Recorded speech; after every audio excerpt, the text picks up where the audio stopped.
And welcome to the Hero Talk podcast. We're here to talk about everything from the movies, the TV shows, and the news in between. My name is Trey Mitchell. I'm your host, and I'm joined here with my two co-hosts, Josh and Chris. And I'm also joined here with special guest John. John, what's up? Not much, man. It's doing good. And sorry. Yeah. Yeah. So we're just gonna get into this right now. So the first piece of news this week is that Gambit was pulled from the 2016 release schedule, and two new Marvel films were slated for release. So Fox has announced that Gambit is indeed being pulled from this year's October release and has no official release date yet. Also, Fox slated release dates for two new unexpected Marvel films for October 6th, 2017 and January 12th, 2018. So from what I'm hearing is that Gambit is going to be the October 6th one, and that Deadpool 2 is the January one. So, Josh, you hear this? Are you shocked that Gambit's going to be moved? And then, No. what are your thoughts on the two unexpected films? No, not shocked at all because Gambit, when they announced that $150 million budget, I was like, no way this movie's coming out this year. And it's not. And there was nothing, announced. The director left and nothing was announced, so I knew this movie wasn't happening. I'm disappointed. I want to see this movie, but at least it's probably going to be the next date. We're still going to we're most likely going to get this movie. And then, of course, Deadpool 2 is the other one. So, yeah, I mean, you know my feelings at Deadpool. I won't get back into that, but yeah. Mm-hmm. Yeah, Chris, what are your thoughts? Yeah, I knew this wasn't going to get released this year, man. We haven't seen any set photos. We haven't heard any news about filming. It's just been it doesn't even sound like they left the office to go film. It doesn't sound like it. So this being pulled, no surprise, really. I was just waiting for it. And with the two dates, I agree with Josh. It looks like it might be 2017 for Gambit and then the January release date, 2018 for Deadpool 2. So that's good that we got those release dates out there. Mm-hmm. Yeah, so John, what do you think? Honestly, I'm not surprised, but I feel like it's better that they're delaying it and they're pushing it back because we don't want another Fantastic Four happening. Yeah. That's the way I see it. Yeah, I don't even, honestly, I'm not that excited for Gambit. I don't really know a lot about the character, but he doesn't seem I'm not, after I see Deadpool, I'm not like, oh, wow, the next Fox movie needs to be Gambit. No, it should be Deadpool Yeah, 2 nobody first. thinks that. No one thinks, oh, man, I gotta see Gambit. No. I mean, it's sure it's cool, but, I mean, like Josh said, that $150 million budget is absurd.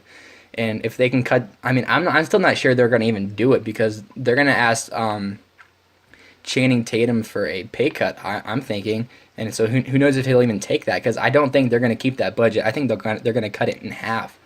So I don't think that counts Channing's budget. Channing's. I think it does. Because Channing's producing the movie. Yeah, but he gets paid, and Well, the yeah, actors are part of the budget. I know, but I feel like what they'll do is give him we'll give you $20 million and we'll give you royalties. Well, I'm just saying, I'm still not sure it's 100% sure even going to get made because they haven't started at all. But, yeah, no.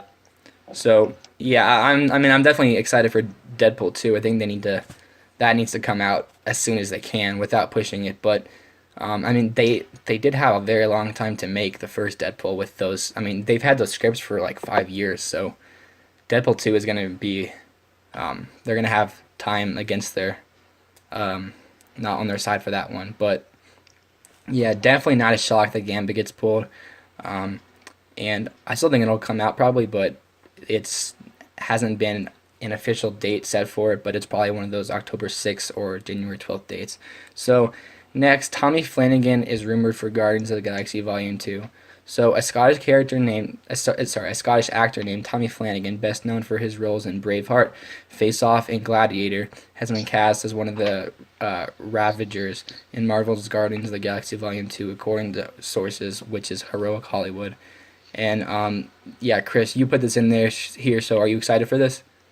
I'm looking forward to it. I haven't seen. I know Tommy Flanagan's the one of the actors from Sons of Anarchy, but I've only seen him in Smokin' Aces, and then I saw him in that one episode of Gotham he did from season 2, and he's pretty. And seeing his role in Gotham, he was freaking pretty chaotic, and his Smoking Aces role completely different. So, seeing then this guy looks like someone who would be on the Ravagers team. I mean, this guy next to Yondu and all those guys, this definitely looks like someone you could put up there, without the makeup or not. But yeah, I'm looking forward to this. If I'm hoping it's accurate, totally confirmed. Yeah, it's not totally confirmed yet, but John, you hear this? What do you think? Honestly, I really don't know. I'm not familiar with the actor, but the Ravagers are cool. It's going to be another character that maybe fans will like. Yeah, and then I'll ask Josh last, but I don't like, for me, casting, I don't really, unless it's something like Han Solo, which is like such a big character, I'm not gonna judge it right away, because I mean, I have no idea what they're gonna like, how they're gonna use this character. So I'm kind of impartial to this, but yeah, Josh, what do you think? This is cool. I mean, I watched Sons of Anarchy, and I think the actor's great on Sons of Anarchy, but he never, like, stood out to me. He was always kind of that background kind of guy where I was like, oh, hey, it's that guy. But, as a Ravager, it could be cool. I'm fine with that. It's nothing major. If he's a Ravager, there's nothing big about his role. Yeah. So, yeah. So, let's see. Next we have, Danny Trejo might portray Lobo in CBS's Supergirl. So this is some interesting news. So actor Danny Trejo has been hinting that he is portraying the iconic DC villain Lobo in his tweets. Is it possible that he is coming to Supergirl, or is he just teasing us? So, yeah, this is interesting. I don't know how this would fit, but I'm down to see it. I know Chris is pretty happy about it, aren't you? Oh, very, very, dude. I'm a huge Danny Trejo fan. I loved him in, all the Robert Rodriguez movies he's in, Machete, Spy Kids, From Dusk Till Dawn, man. I love Danny Trejo, man. This dude is awesome. And then I've been seeing these little teaser tweets. I remember the first tweet he put out with this, it was on that day when we had the DC special that Kevin Smith and Jeff Johns were hosting on CW, and he put out that little tweet. And I was like, no way. He better not be teasing us, because I'm looking at him. He's got the long hair for it. And, I don't know. I don't think he's ripped. I don't see Trejo with his shirt off, I guess, if that's the way to say it. But I see this, and I think of the voice, and I think of him with the makeup and the facial hair. And I'm like, oh, this would be freaking awesome. And just you seeing the 3 tweets he's put out with him putting pictures up. Someone saying that Lobo's been hinted at Supergirl, then he's quoting the tweet saying, "Oh, that's interesting." I mean, it looks like he's gonna be in it. I can't wait, dude. I love Danny Trejo. Yeah, Josh. This could be like, you guys all know how I feel about Supergirl, but Danny Trejo as Lobo could be awesome. Like, if this is actually true, Danny Trejo is the perfect Lobo in my opinion. I don't really know much about the character, but from what I know, I would love to see Danny Trejo as Lobo, but this is never going to happen. I think he's teasing. I have no confidence this is going to happen, because Supergirl is how that show is. Isn't like Lobo like a rated R character? Supergirl's very... I mean, he's a Superman villain, bottom line, really. He's holding someone's head in one of these pictures, so... It's like he's like the Supergirl's like a PG show, no, and this is... or at least feels like a PG show, and I don't think this will ever happen. I don't think we will ever see Lobo, but I think it could be cool if it happens. Then I'll watch the episode if it happens, but why can't this happen on like another show? A better show. I don't want to have to watch Supergirl. I was hoping, believe me, when I saw this tweet, I was hoping this was a tease for one of the DC movies, so I was like, oh, that'd be cool if he was like a Suicide Squad 2 villain or something like that. That would be cool. But you know what? We got to be happy with what we get. If he's on Supergirl, he's on Supergirl. If it happens, I would rather see him in like Suicide Squad 2 or something. Well, we got to be happy with what we get, man. It's a good time to be a comic fan. Mm-hmm. Yeah, so that was Josh's one negative segment of the day, hopefully. But yeah, John, you see these pictures. Are you enticed? Honestly, I think I agree a lot with Chris. I understand Josh's concerns, but I feel like they could tone it down, and like they don't have to make him R-rated. And honestly, this is going to be a really cool villain to put on Supergirl. So it interests me. I like it. Thank you, John. That's a good opinion to have on this. Yeah, Josh, take note. But Josh, I never thank Josh for his opinions, because they're not really something I want to thank. I would rather have Chewbacca give his take on something than Josh on Supergirl. At And least I'm Chewbacca honest. doesn't even speak. He At roars. least I'm honest. This is just Yeah, it's true. This went from a Hero Talk podcast to a Josh roast. So No, let's that start was last moving. week. But He wasn't Hey, even I here for roast the Josh roast. in the comments all the time. yeah. Nice, But cool. You're cool, dude. but yeah. I mean anything that they can do to Supergirl to make it like even crazier than it is right now, because I know that they've been introducing like Martian Manhunter and Red Tornado and a bunch of those guys. So I mean, the more cool people that they could introduce, the better for me. But yeah. So now we're gonna talk about the newest Daredevil season 2 trailer part 2, which features Elektra, and yeah. So we're gonna talk about that right now. Yeah. So that was a trailer for Daredevil season 2, the second trailer, and we all just watched it. Chris watched it for the first time, and he really enjoys that Elektra's in it. But besides her, what did you like about this? So I've come up with a little bit of a breakdown. Well, first of all, like I said a couple episodes ago, I was going to start watching Daredevil, and I have. I'm currently on episode 7. I'm almost done. I'm going to beat this before season 2 airs, but liking the show very well so far. But anyway, back to the season 2 trailer. It looked from last week. The last one we saw where it was mostly Punisher. What it looked like was it was going to be mostly Punisher centric of a season. This trailer proved otherwise. Like, we're seeing more Elektra, more other people, more Foggy and Matt's relationship towards another, and now you see a little bit of Punisher, but he's not totally in the trailer. He's in like and one we're shot. seeing it's what? I said he's in like one shot. Exactly. He's only in one shot. So I mean, I'm surprised he was even in this trailer at all. But they're showing that it's not going to be a Punisher centric season, and I started thinking, okay, so they had a part 1 trailer and a part 2 trailer. So maybe the first half of season 2 is going to be Punisher stuff, and then the second half is going to be the other stuff, because we could see Matt has a different suit on than he does in the other trailer. So it might be looking to shape to be that. I have a game for you guys. So take a shot every time that she says Matthew. Elektra calls Daredevil Matthew like 85,000 times in his trailer. I'm already finished with 2 bottles, man. Dude, just make some more Dark Knight, whatever you were baking the other night. Oh, you saw my Snapchat story? Yeah, I was very confused at first. No. All right, whatever. I'll get into Well, that no, later. I understood it after, but okay. So going back to Daredevil, Josh, you saw this, but you didn't watch it again. So give us your second negative rant of the day that's not Supergirl related. I'm not gonna rant. This will not be a rant because I didn't hate the trailer. I didn't really like it. Like, it was okay. I mean, it's a trailer. The season's gonna be great. I think season's gonna be great. I just didn't love the trailer. I just really didn't like the whole thing. Like, I just thought it was kind of a boring trailer. I didn't really care for Elektra and Daredevil together. I more so wanted to see Punisher and that stuff, which was great in the first trailer. That's why the trailer was so amazing, the first one. But this one, I love seeing. My main thing is the end, where you get the reference to the hand. I thought was just great that we're going that route, and then seeing Stick again. I think we saw Stick. I'm pretty sure we saw Stick, but I know we saw the guy Stick was talking to in the trailer. In the season 1, Stick is talking to one guy. We see him in this, and I will try not to talk about that because you're still watching it, Chris. But that was great. Like, seeing that stuff. Wait, Josh. So you said that you're looking forward to seeing Daredevil's sticky hands? No, Stick. you know you know what I mean. The cane, like Yeah, from I know. The character Stick, and then the That character, joke didn't land. then the hand, Yeah. the organization. Okay, obviously I don't know what I'm talking about. My bad.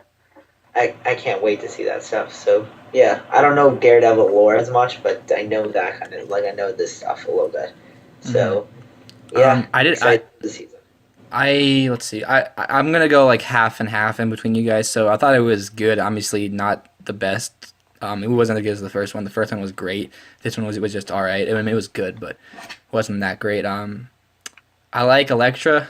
I've been saying this. I think she looks like Ashley Mova from Collider, but I'm just looking forward to Daredevil season 2 as a whole. I'm kind of surprised. I don't really know why they did these like part 1 and part 2.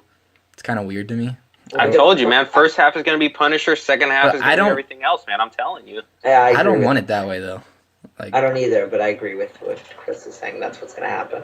yeah. So okay, when is that coming? That comes out like the Monday. March 18th. March 18th? March 18th. So that's not Friday. this- That's Friday. Before. That's Yeah. yeah. Netflix releases their stuff mostly on Fridays because people. There's Yeah. other people that go out and party and do stuff. Then there's us who need to Netflix and chill, man. They're looking out for us, man. Appreciate that. At We got- Netflix. No school that day, spring break. Yeah. Hey. So get the binge watch it, hopefully in one day. Yeah. So next we're gonna talk about the stuff that was on Jimmy Kimmel relating Batman versus Superman. Can't talk today, but so first thing we saw was like a 45-second kind of it was like I guess I'd call it a scene, and basically it was Superman and Batman. We get the whole stay down. If I wanted it, you'd be dead already. And then Batman just goes all Batman and just drops like a smoke thing, and then he just disappears. So, Josh, you've seen this, right? No, I did not see the TV spot. Okay, well, do you want to see it or? Nah, I don't really care. I'm seeing when am I seeing the movie? 18 days from now. I don't need to see any stuff like clips. Okay, Yeah, well, Josh, this is what you're supposed to tell us during the rehearsal, man. Come you on. had one job, Josh. Could have told me you were talking about a TV spot. Okay. Man, I put it in the notes. Come on. All Okay, right, well- fine. Whatever. All right, I'll talk about it since I did see it. Okay. This is awesome. Okay, yeah, it was awesome. And also, Batman mostly got his ass kicked in this, which I disagree. that also brought me the thought that Superman and Batman are going to have more than two fights, because we see that I little hope so. mishap they have when Batman tries to run Superman over in the Batmobile, but the Batmobile just kind of deflects off of him. And then there's another scene. Then you see the armored Batman versus the Superman battle. So I think there's going to be two battles where he's wearing the armor, because this one, it didn't seem like, you remember the last trailer, Batman was able to block that punch? Yep. Yeah, so I don't think that I think this is a different fight entirely. So like the one where he blocks the punch, where he gets whatever kryptonite or whatever he gets to fight Superman, I think that was not the fight we were looking at. There's going to be at least two fights with the armored Batman. I'm looking forward to that. I think that was. I mean, do you think it was raining at night in two different scenes? Because it Yeah, was raining at night in exactly. both. Gotham, it rains a lot, man. It's just I know, but who says it's in Gotham? oh well, you know what? It rains a lot in different parts of the I'm world. just- I'm just- depending on where you are. I'm just saying, like, I think the fact that they're both at night and it's raining in both, that leads me to believe that it's the same scene and he's wearing the same armor. But I mean, I would rather it be more scenes because the movie is titled Batman versus Superman. But Dawn of Justice. I mean, it was I thought it was a really cool clip. I'm at the point where I don't want them to show us anymore though. Oh yeah, no, we're done now. Like this, like I remember I said I was done like a month ago, and now they show us the extra stuff. I'm like, oh goody, but now I'm like, okay, stop. Because if you put something else out and it's really a spoilerish scene, I will click on it and I will be upset. So please, Warner Brothers, whoever's running this, stop. Okay, we are happy now. Let us have some happiness on March 25th or whatever week early advance you other people jerks got that I didn't. Okay, let's just. I'm not, man. Don't even. For us, for the Force Awakens, I did not have the amount of self-control where I couldn't, like, I watched every single clip imaginable, and I was fine with that. But for this kind of movie, I don't want to watch every clip. Man, detox. Take everything off your phone, man. No laptop, nothing. I'll represent Hero Talk podcast when I'm at the screening for Batman v Superman. Oh yeah, dude, start working on some flyers, man. Start throwing them out. We need to get some advertisements out there. I'll represent for us. You know what? I think the guy who's gonna like Batman v Superman the most is gonna be Josh. Oh yeah, definitely. You're gonna start freaking out over it. Here's the two things that could happen. One, Batman versus Superman is awesome, and Josh hates it. Or two, Batman versus Superman is awful, and Josh loves it. So pick your poison, Gods of Yeah. Egypt. No matter. Nothing good or Zack bad. Snyder. Nothing that Zack Snyder helms is awful. Now, the only movie that he made that I didn't see was Sucker Punch, so I can't speak like for Sucker Sucker Punch. Punch. But I I like- will. You like Sucker Punch? I'm the one guy that likes stuff for Sucker Punch. I see terrible reviews on that, but I'm like, but then there's another people following who say they love that movie, so I was like, oh, that's interesting. But when people hate stuff, I love it. So Josh is gonna say. How was Gods of Egypt, by the way? Gods of Egypt was good. Go see it. Josh is gonna say that Batman v Oh my God. Superman is almost as great as Gods of Egypt. Almost though, but not that great. Because we don't have flying dragons or whatever. No, but I've already made my mind. Like Batman vs Superman, even if the movie sucks, I'm probably gonna come out of it loving the movie. So, yeah, I'm gonna love it. I think the most out of like us three, out of the whole podcast or us four, I think I will love it the most. I've been waiting for this movie. Mhm. I've loved everything about this movie. Everything that's come out except about for the movie. clips that you don't watch in preparation for your hero show. I don't want to. Okay, so next we're gonna stay on the Jimmy Kimmel flow, and there was a Jimmy Kimmel quote deleted scene from Batman v Superman. So John, did you just watch this, or have you watched it yet? Yeah, I just watched it. What'd you think? It's hilarious. Oh my god! Oh, man, I loved it. I mean, Jimmy Kimmel, the fact that he just like figures out that they're both Batman and Superman, and then Ben Affleck's like, "I'll rip your dick off." I mean, I just died. Dude, that freaking skit was awesome. Okay, this was the post Oscars Jimmy Kimmel show.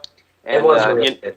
yeah, he usually does something like crazy like that. I remember this one where he did when the King's speech was the winner, and then there was one where he did a skit trailer where we had Mike Tyson was going to come back in the ring, and then it was a weird little bit, but it's awesome. He does these little things after the Oscars, and then this year, yeah, they were showing that Ben Affleck is going to be on there. I'm like, oh, they're going to drop some Batman vs Superman stuff.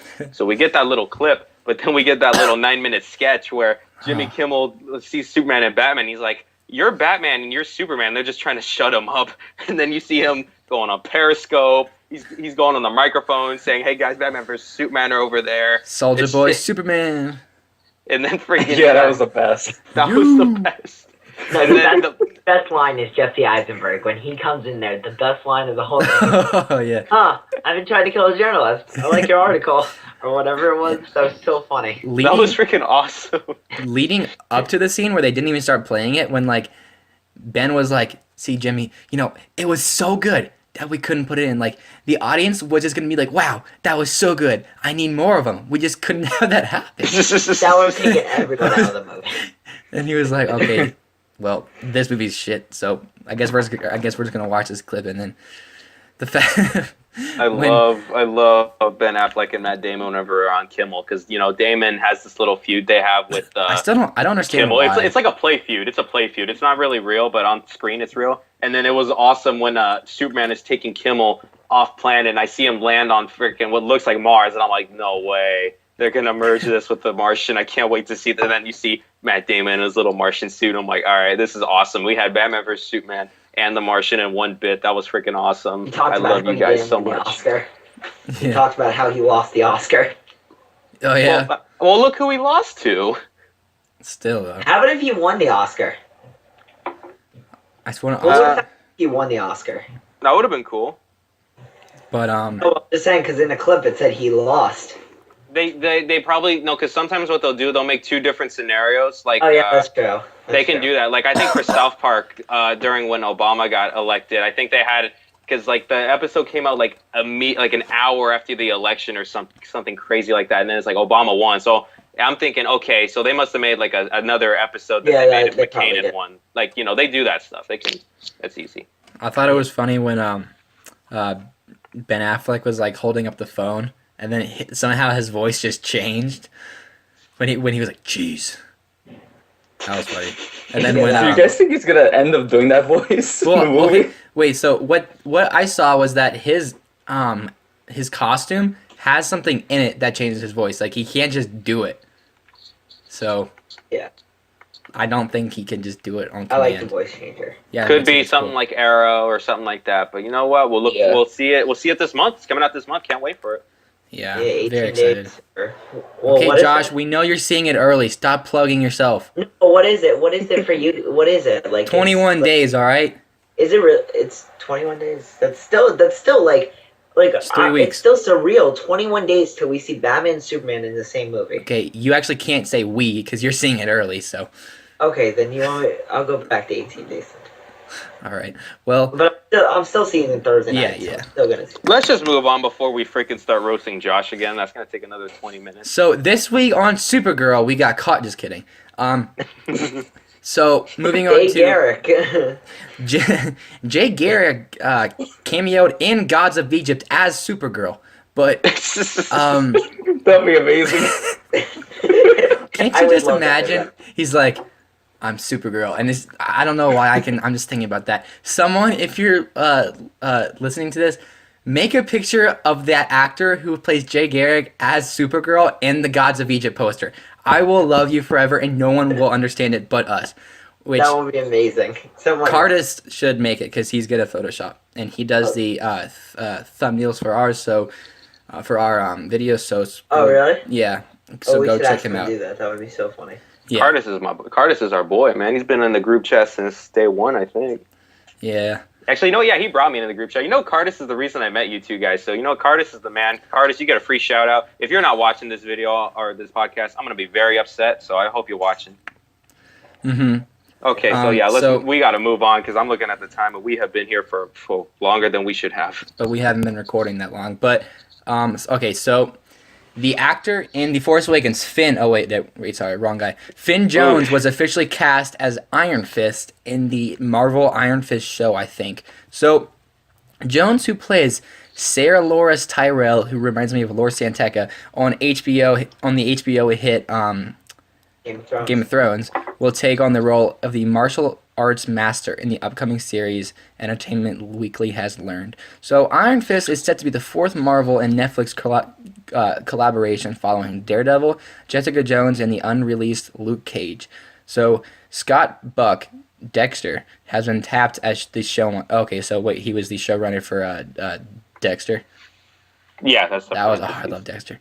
But so Marvel plans to eventually unite all of its heroes in a series called The Defenders. In the comics, Iron Fist is Daniel Rand, who at the age of 9 travels with his family from New York to a lost mystical city called Kunlun. After some tragic twist of fate, Rand is adopted by the city's ruler and taught advanced martial arts and the mystical power of the Iron Fist. As an adult, Rand learns of his native New York and begins a career as a superhero. So let's just get the elephant out of the room here.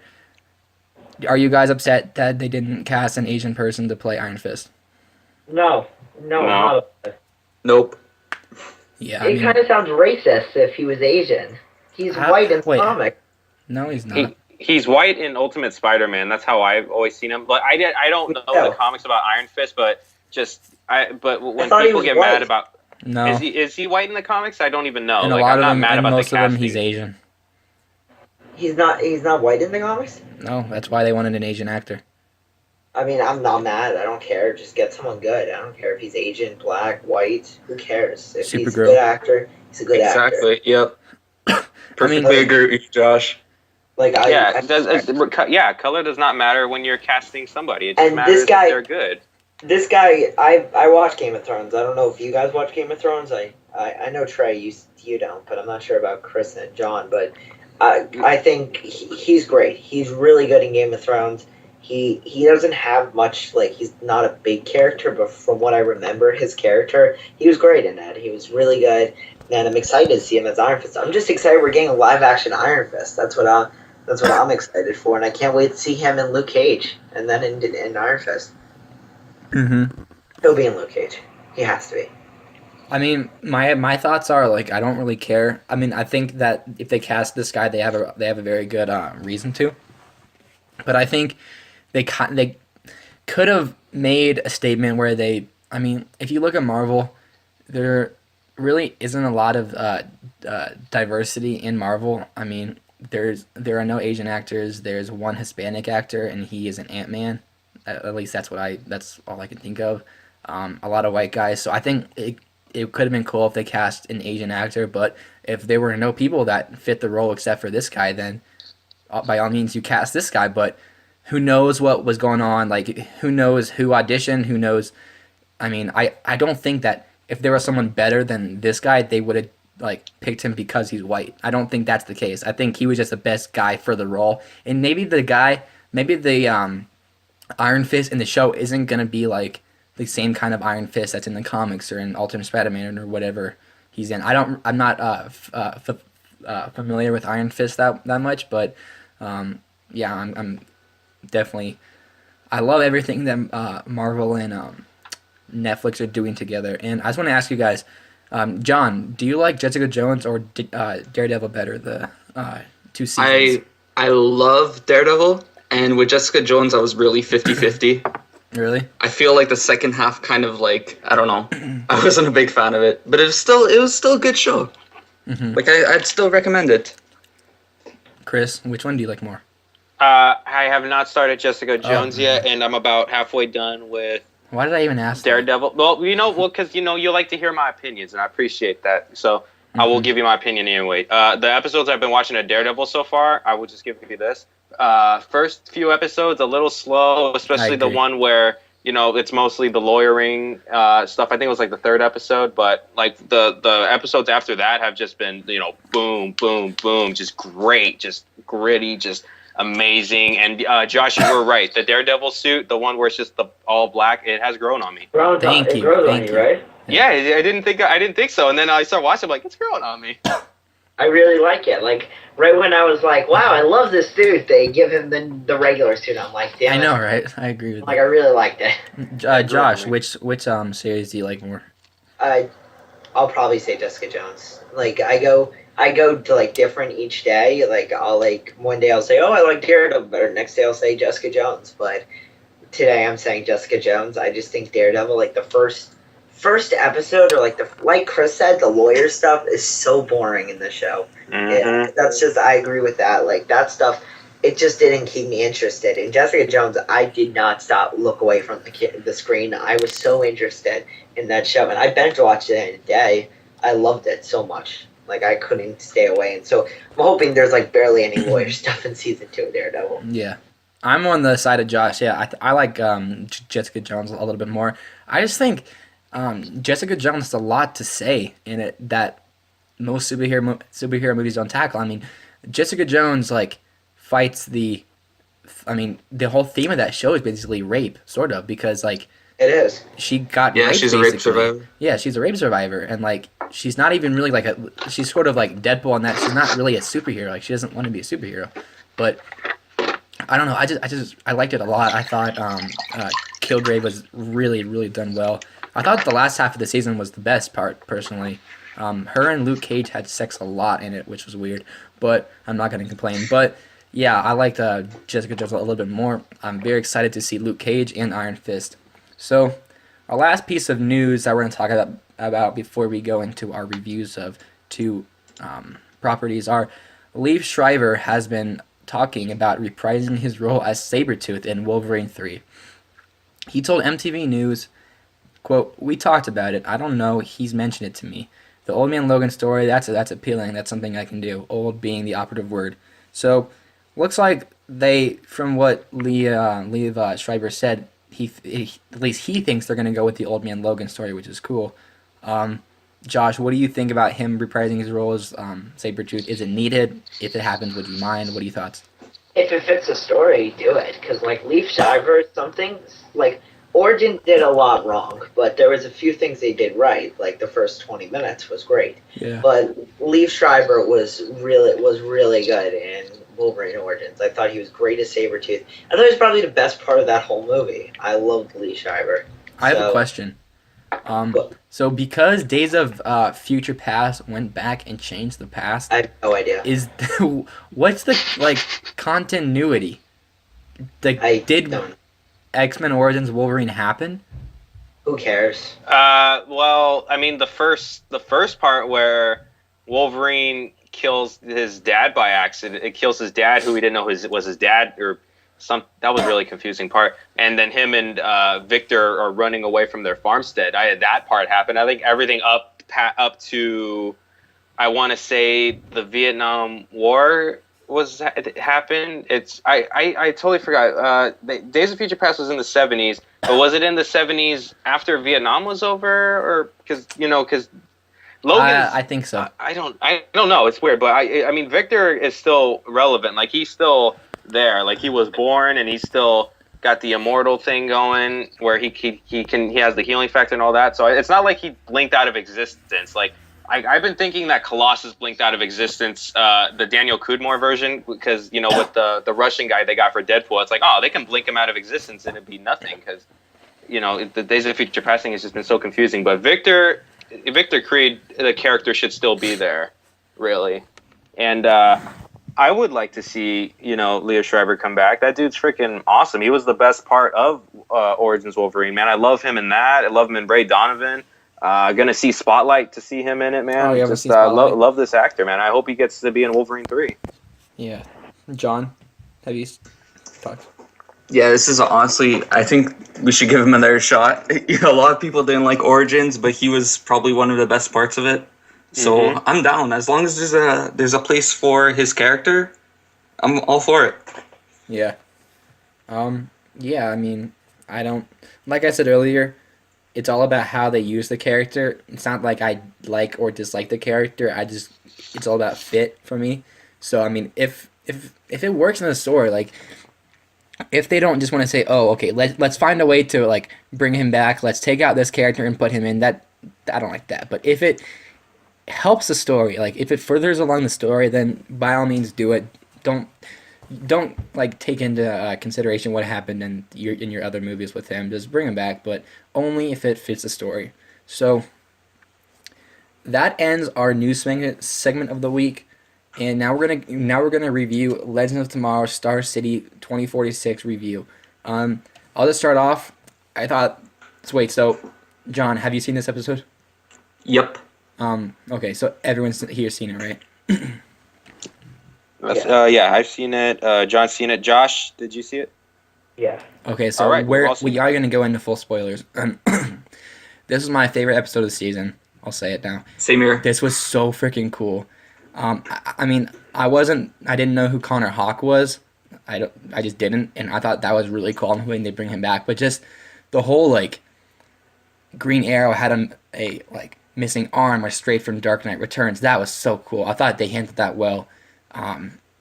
Just the whole, like, Mick and Captain Cold thing was really, really cool. Even though Mick is starting to get annoying because I don't know, he just is.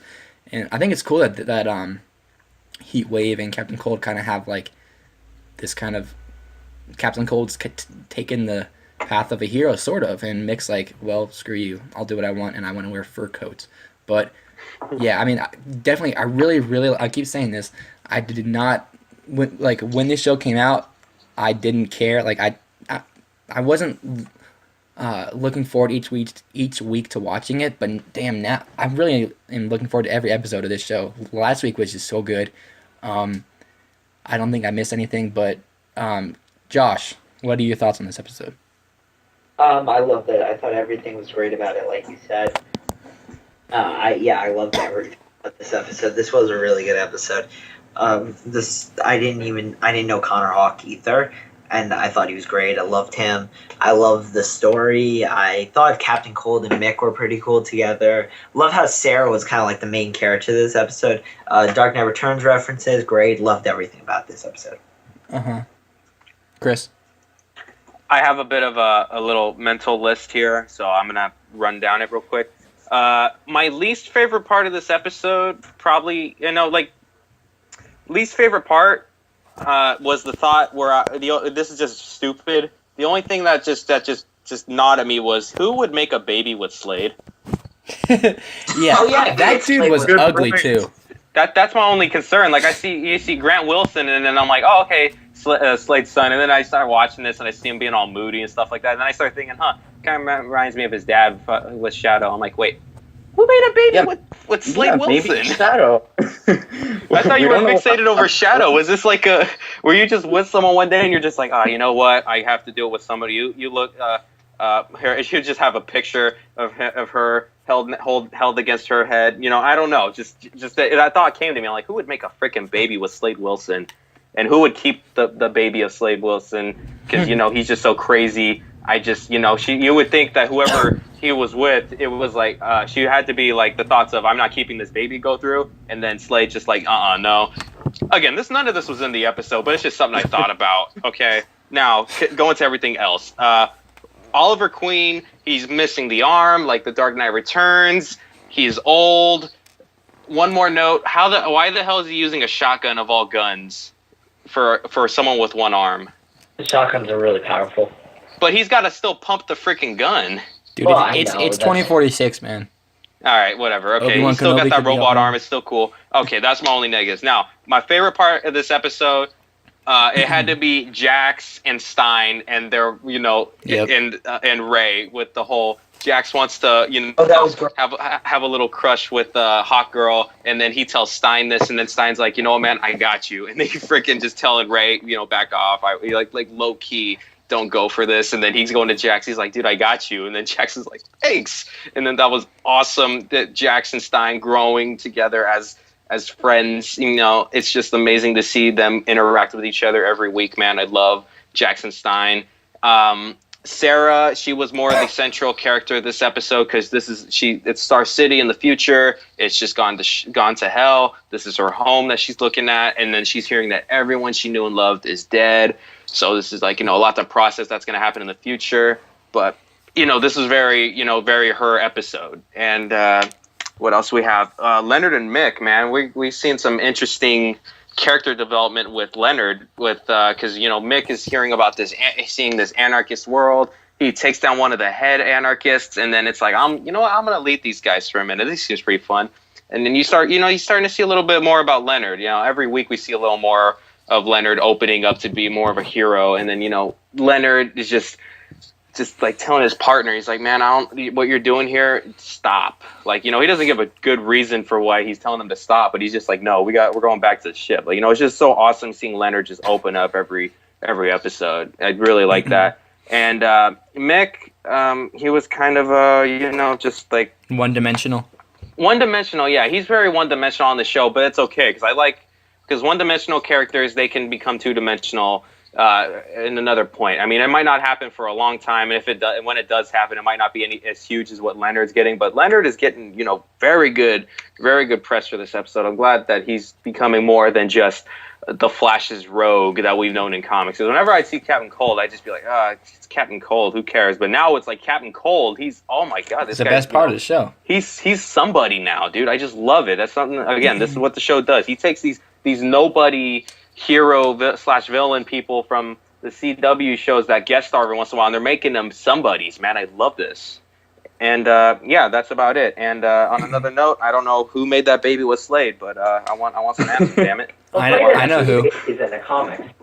Slade has 2 kids in the comics. It was All right, future Chris. so she had another one. Oh, come on now. And it wasn't even Grant, I don't think. His name was Jericho. Who knows? John, what did you think I'm about just this saying, episode? whoever was having that baby with Slade did not want to keep the baby, okay? I'm just saying, that would have been the kind of person that was with Slade, okay? But other than that, let's go. Whose turn is it? John. I know I've kept this going for a while. John, what did you think? I really loved it, especially since I'm a huge fan of Arrow. Seeing Oliver Queen as an old man was great, especially the effects. Like, not the effects, but the makeup. Oh, man, that was really cool. Mm-hmm. And, dude, Diggle has a son. Like, Diggle when did that has a ever son. happen? Yeah, Yeah, we're not gonna... I guess we're not gonna go into that. Well, It's in yeah, the future. sure. It was cool. Yeah. And passing... final thought, passing on, like, the Green Arrow title onto Connor Hawke. I thought that was pretty cool. Mm-hmm. Yeah, so I actually made a list too, like Chris, and I haven't checked it twice yet. But so like I'm just gonna say a few things. So voice modulation game was on point. Connor's and Oliver Queen's were their voices sound great. The relationship between Jefferson and Stein, every episode is great. I love it every time. Oliver Queen was a badass. I'm really intrigued by Connor Hawke. I hope they bring him back. The new Deathstroke was so lame, and that guy needed braces. But and then I'm sort of getting tired of Sarah and Rip just kind of like getting pissed at each other every single episode, and then like resolving it at the end. And then I think a Jefferson and Kara relationship would be awful. But that's my 2 cents. Any of you guys want to say anything at the end? I feel like the whole Jefferson and Hawk Girl thing was it was just for humor. I don't think it's really going anywhere. Yeah. Yeah, I agree. It was more of a a test of seeing Stein and Jax's relationship. That's what it really was. Yep.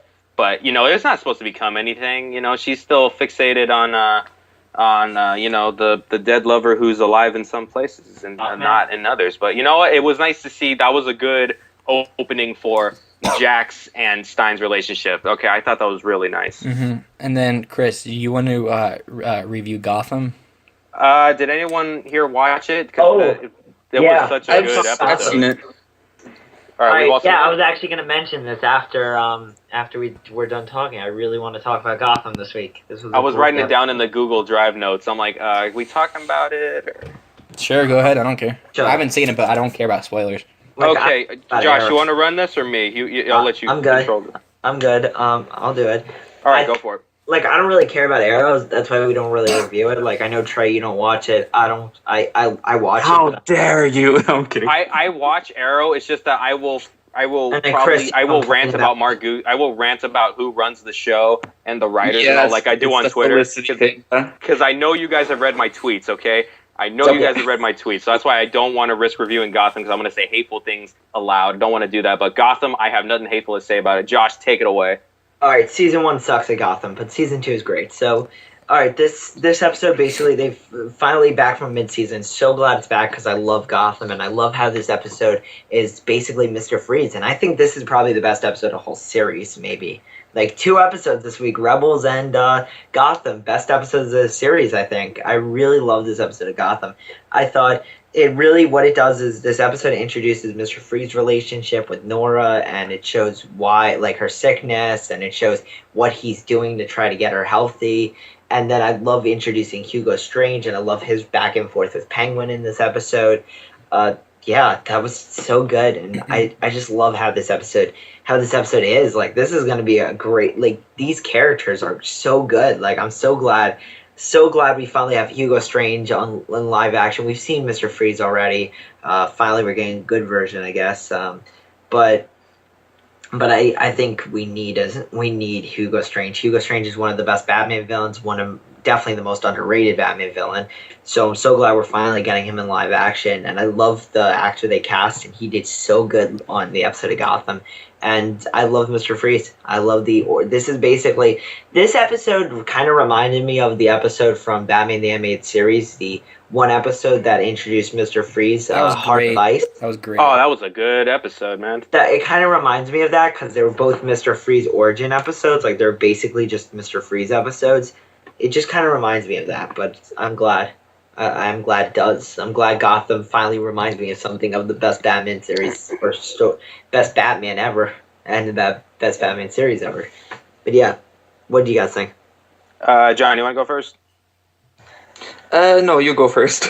Okay, I literally made a list on my phone right now. That's what when I say it's a mental list, I really just did it on my phone real quick while you guys were talking.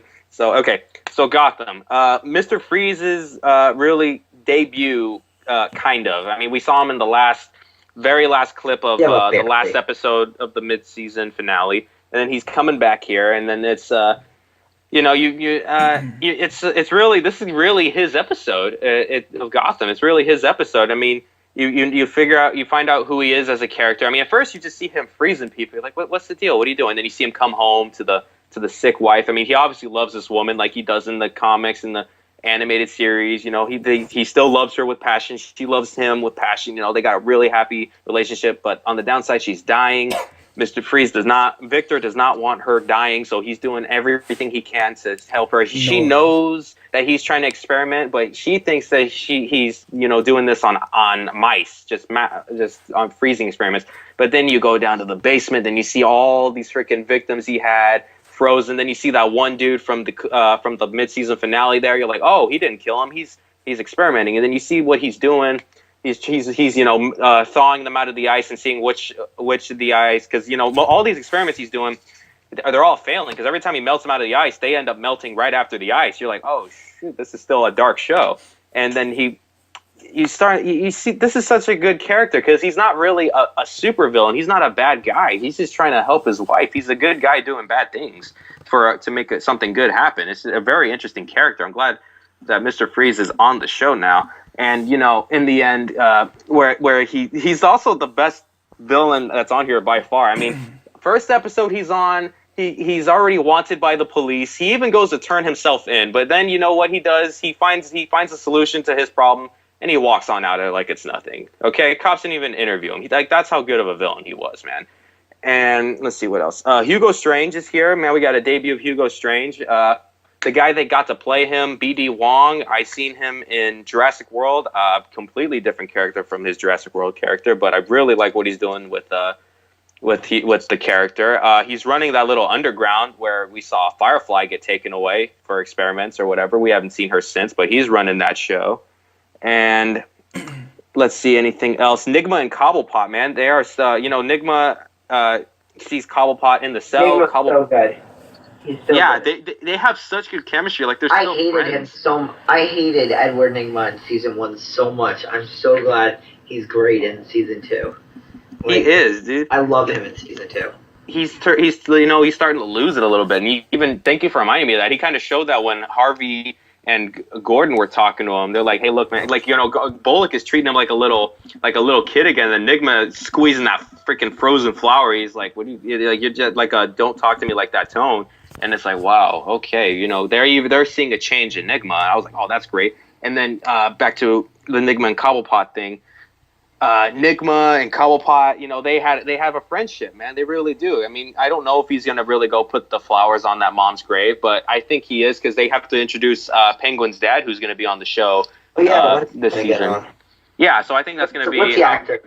The guy that plays Pee Wee Herman. Paul Rubens. Yeah.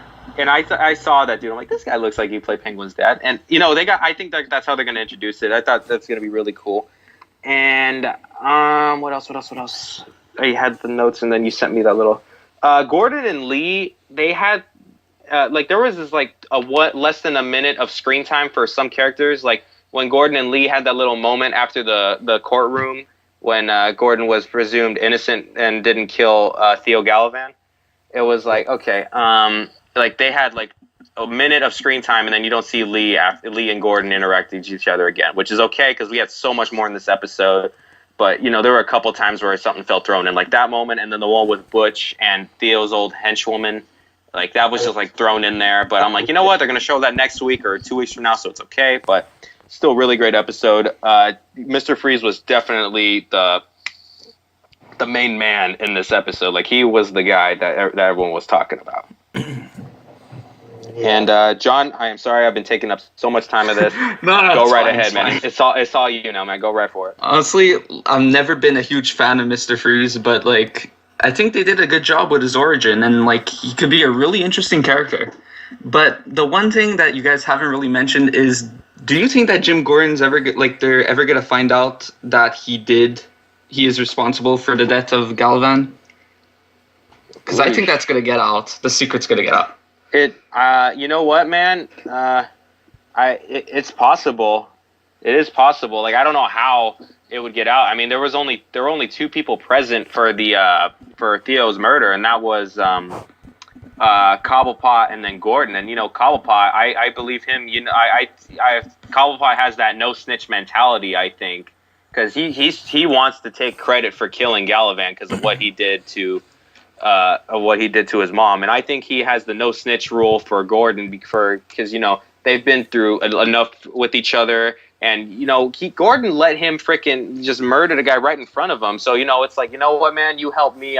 You scratched my back, I'm gonna scratch your back because you helped me kill the man who killed my mother, and not only that, but you let me beat the crap out of him before you did it. So I appreciate that. Thank you. I think there's gonna be that no snitch mentality unless Hugo Strange messes him up, but you know what? I have faith that Oswald will do the right thing. But if the word ever gets out, man, they're gonna do something interesting about it. I would think the word would get out, and only the captain would get it. Michael Chiklis's character, maybe he would know about it. And there might be something in the end where Gordon and him are are just having guns pointed at each other, and then it's a defining moment for the characters. like something like that where it'll break Gordon for good. Like honestly, I could see the season ending with that, and that would just be amazing. But yeah, that's how I would see it happening. Because Chickless is not a capital character in the Batman universe, so I can definitely see him going sometime soon, maybe at the end of the season. Yeah. So Some really good points. Yeah, so that's our Gotham talk, I guess, right? Yep. So actually, I just saw this. The first review of Batman versus Superman just dropped. Did you guys see this? No. Okay, so there are no spoilers, but I'm just gonna read you guys what this guy said. So one, if you loved Man of Steel, you'll love Batman versus Superman. If you love Man of Steel, but not at the end, BVS may redeem that. If you hated Man of Steel, you might not like this that much. Wonder Woman is fearsome. There's a moment between Batman and Superman that'll make even the most cynical eye tear up a little, and fans will have a lot to discuss and fight over. So that's what the person said, and then they said that they were happy after seeing it. This just broke out now? It actually came out at 8:25 a.m., but I just saw this now. Well, hey, you know what, man? Good thing we're doing this today. Then I'm glad you found that. The guy from Entertainment Weekly, some guy from Entertainment Weekly, said this on, and then Collider reported on it. So. All right, awesome. So I loved Man of Steel, so obviously I think I'm gonna like this movie. What about you guys? Yeah. I thought Man of Steel was okay, so I think I'll love the movie still, but that doesn't give me much confidence if it's like you love Man of Steel, you'll love this movie, because not a lot of people did. Mm-hmm. Yeah, I actually liked Man of Steel. I don't know, I had a few issues with it, but honestly, it was pretty good. It was so boring. That was just my my main issue was that they kept going back and forth with the flashbacks, but it didn't bother me too much. Like once you got used to it, you're like, okay. Yeah, I like Man of Steel. I haven't seen it in a bit. I'm waiting until we review it on the show. But yeah, it's a really long episode today, but we're gonna finish it off right now with our movie review of the first movie in the Nolan trilogy. Batman Begins. So the movie is directed by Christopher Nolan. It stars Christian Bale as Bruce Wayne. We have Gary Oldman as Commissioner Gordon, Katie Holmes as Rachel, and so that's pretty much it. So, and then whatever the guy's Scarecrow is. So I'll start out, and I'm gonna say that originally when I was, this movie came out in 2005? Yeah. 2005. Yeah, so I probably saw it in 2007 on DVD, and I remember I was watching it with my uncle in the basement, and my little sister was gonna watch it too, and she was being all tough, and she was like, "Oh man, this is gonna be awesome! I can't wait! I'm not gonna be scared." The very opening of the movie, and the shows, and all the bats start flying out, and she runs upstairs crying. So that's my first thought when I saw this movie. I watched this movie again for the second time a month ago, and I really liked it. I liked it a lot more than I previously remembered. I've seen it a few times since. I mean, it's really hard for me to put the Batman Dark Knight trilogy in I like this the most, kind of, because it's just I love it so much. So I can't really do that for this, but I love this movie. I mean, I'm really glad that they took out Katie Holmes for Dark Knight and put in whatever her name is, but Raj Al Ghul was great. I thought Scarecrow was really good. I like the whole mob element of the movie. I thought the way Batman became Batman was great, and then you can't set up the Joker a better way than they did in this movie, the very last scene. So that's my thoughts. Overall, 10 out of 10 movie. Every single movie in this trilogy is a 10 out of 10 for me. I don't care what anyone freaking says about the end of the third and about the end of Dark Knight Rises. I love them all. So that's my thoughts. I don't know who wants to go next, but it's your turn. I'll go, I guess. I agree with you. The point, I hated this movie when I first saw it. When I saw Batman Begins in theaters in 2005, I hated everything about this movie except for the beginning. I thought this movie was awful, and then I watched it again, probably 3 years ago, maybe. It's an adult movie. Yeah, I watched it like 4 years ago. I watched it again. I loved everything about it. I thought it was such an amazing movie. And recently, like I watched it like a year ago, which isn't that recent, but it's more recent than 4 years ago. I loved it even more. I think this is a perfect movie, a perfect Batman origin. I don't know if it's the best one, but I think it's it's a great, like, it's so good, this movie. It's not a Batman movie. It's more like a Bruce Wayne movie, I guess. Like, Yeah. because Batman doesn't get introduced till like 50 minutes into it. And I was totally cool with that too. Yeah, I was fine with it. Like, I was perfectly fine with it. Like, after watching it, I thought it was great. I think it's a great movie. I think this is a perfect movie. Not as good as Dark Knight, but it's a great movie. So yeah, I love Christian Bale's performance. Love Morgan Freeman. I love Scarecrow. I think Scarecrow is such a cool villain in this. He was great in it. Yeah. Yeah, and Ra's al Ghul. Finally, we get Ra's al Ghul, and that was great. Liam Neeson, that was awesome. Yep, loved it. Okay, I'm gonna try and make this as quick as possible so John can get his 2 cents in. I agree with you, Josh. This is more of a Bruce Wayne movie than a Batman movie, which is awesome because we hadn't had a Bruce Wayne movie prior to this. I mean, we had the Tim Burton movies and the Schumacher movies. Not going to go in fully into that, but each of them this is very different from all of those. Let's see. This is the best origin story by far for any comic book hero out there. Okay, it beat Iron Man's origin story. It beat Ant-Man's origin story. It beat Man of Steel. It did beat Man of Steel's origin story. Okay, he finds the ice. Yeah, but yeah, this is the best origin story. Ra's al Ghul and Scarecrow. These are the first time we ever get to see these two villains on the screen in live action in a movie universe. It was great because Batman, the first Batman movie, it's like, let's bring the baddest Batman villain on, and then we'll improvise after that. And then you got Joker firsthand. It's like, okay, then after that, they didn't top it as much. But this one, it's like you got these two guys that you never heard of, so it's like, okay, we got to bring the baddest of the bad after this. And then they got that Joker card at the end, and it's like, okay, Joker's coming. And let's see, Batman as a character was great. He didn't do as much martial arts stuff as the Batman we are used to, but that's okay. That's still a really great movie. The casting of this movie was great. Okay, Morgan Freeman as Lucius Fox, Christian Bale Batman, Michael Caine as Alfred. Dude, that was awesome. I loved that. And then my favorite casting of them all had to be Gary Oldman as Commissioner Gordon. He did great as Gordon. Loved everything he did. From the moment he was in cop uniform as a police officer, putting that coat around Bruce's body, to him being a lieutenant for the Gotham City PD at the end. Okay, and also that one quote that he says, that Batman says to Rachel, "It's not who I am underneath, but what I do that defines me." Okay, that just says so much. Okay, because it doesn't matter having the mask on or the mask off. What you do is what matters to everyone else in the city. That's just a great quote, probably one of the greatest quotes in comic book movie history by far. That is my take on it, and I give the movie, say, a 9 out of 10, around there. Nice. John? All right, well, it's been a while since I've seen it, but I know that I really love this movie. I think the biggest and the best thing about this movie was how seriously it took itself, and it wasn't dark and gritty just for the sake of being dark and gritty. Like, it really fit. And Scarecrow scared me when I watched this when I was younger, but now I love the way they they interpreted his fear gas abilities, or whatever you want to call it. And also Liam Neeson as Ra's al Ghul was really awesome to see. He did a great job. And yeah, that also yeah, man.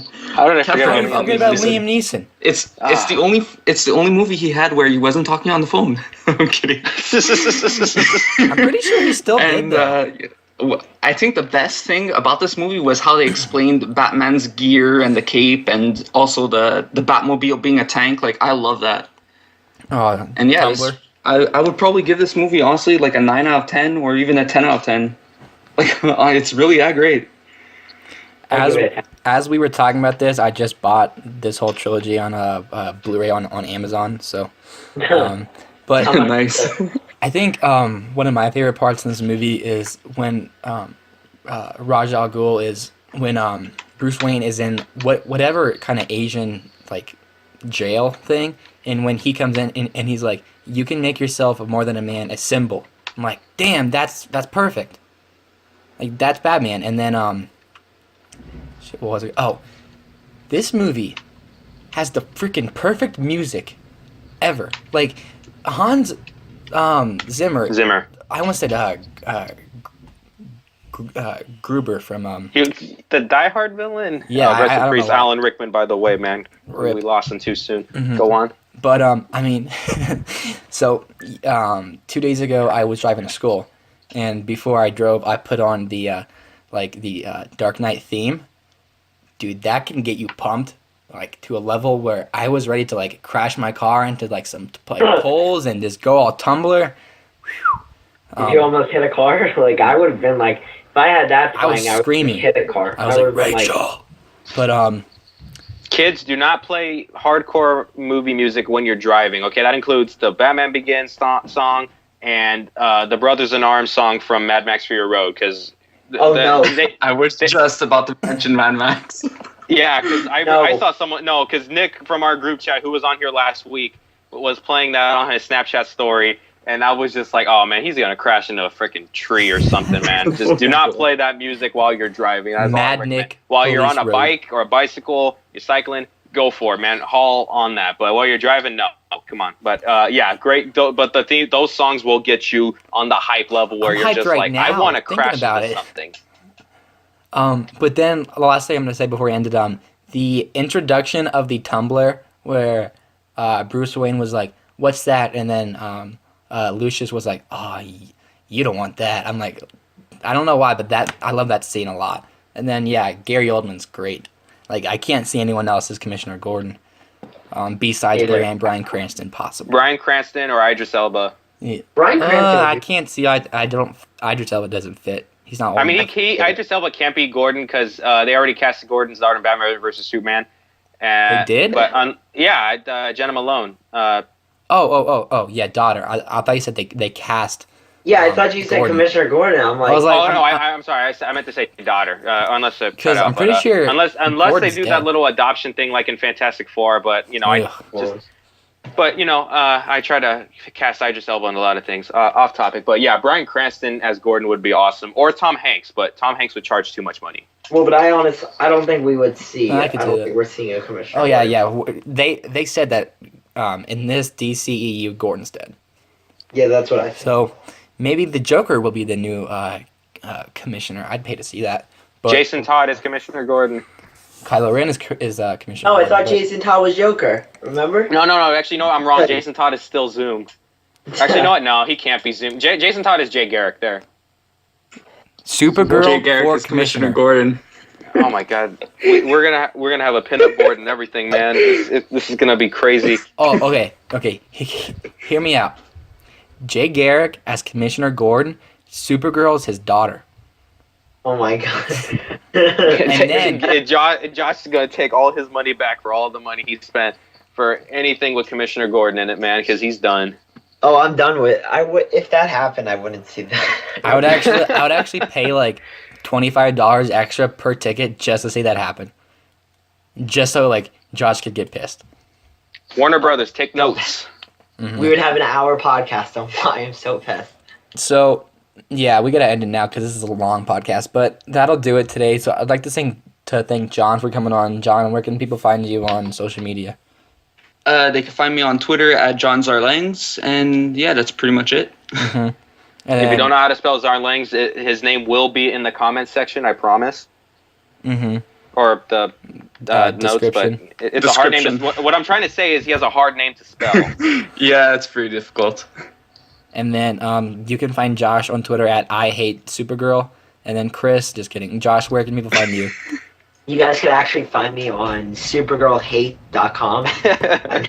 No, at Joshua7520, where you guys could see me hate on why Stallone should have won the Oscar. He should have. That was He should've. BS. And yeah, and then you can find me on YouTube, Grand Moff Josh. And then Chris, where can people see you quote Spitfire? They will find me on Jared Leto's earwax at Twitter. What? No. You will find me on Funny Guy Chris on Twitter, FUNNYGUYCRIS. Again, no H in Chris. Once again, I don't know what my mom was thinking when she spelled me, but when people are born, you get a little delusional. But I have a black yeah, kid that's where name. you can find me. So that'll do it. I'm still kind of confused by the whole Jared Leto's earwax, but yeah, I was looking at my Twitter header, and it was all the Jokers together, and then Jared Leto's like on a side view. I'm like, what can I say? Because Josh has Supergirl hate. I have to see something. Jared Leto earwax winner. Boom. Okay, we're out.